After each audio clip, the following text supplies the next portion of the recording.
Alright, I'm nowhere near home at the moment, so please look at some sand while I talk about the Switch 2. Spec. I've written here a 4310 milliamp. That's the original Switch or the OLED version. The Switch Lite had a little bit less, which is apparently capable of 4.5 to 9 hours play, versus the Switch 2, which has a 5220 milliamp battery life, however only 2 to 6.5 hours.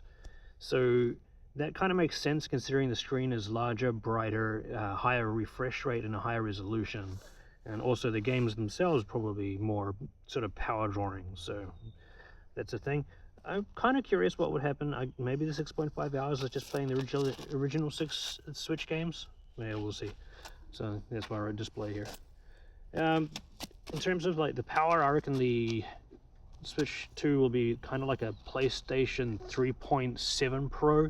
So I feel like having a look at games like Final Fantasy Rebirth, it looks PS4-ish, maybe a little under, but we're just judging by footage that we've seen online at this stage, not a final game.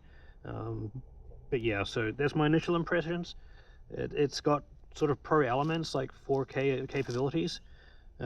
Speaking of which, going back to display, that's one thing that I've noticed a lot of people saying 4K 120. No.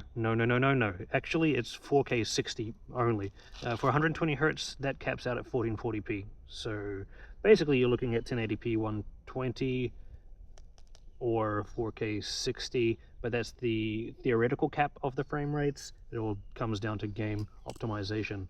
And considering that the console itself's not so great, I think that the game optimization is much more important. So we'll see if that gives us games like Xenoblade 2 versus Pokemon More or whatever, but we're probably looking at a lot of ports. I'm more interested in the console exclusives, however. Speaking of which, games. So we have Switch 2 exclusive, like Mario Kart, which, interesting enough, I think is 23.4 gigabytes. Don't quote me on that, but you can see that on the Japanese website. Another game, Donkey Kong Bonanza, is only 10 gigabytes, which is kind of crazy.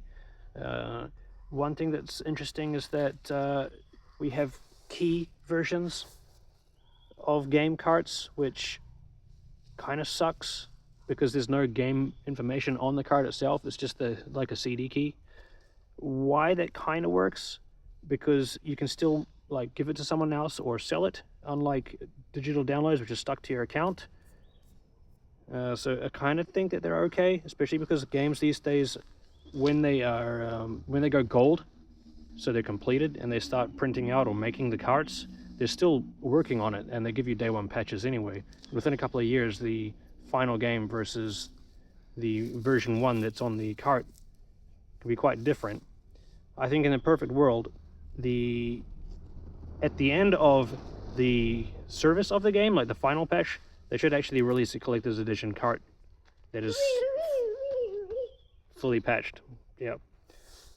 What else? Enhanced. Okay, so in enhanced versions, those are like Breath of the Wild, which I think on the cart it's still actually the Switch 1 game, but if you buy the enhanced package, you'll get access to the enhanced mode as well, so I guess that's a download.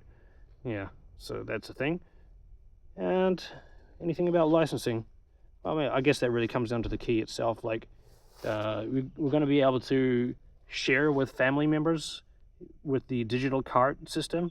That's just basically a visual representation of the license, like the key edition that we're going to have. Yeah, I think that's pretty much all I want to talk about.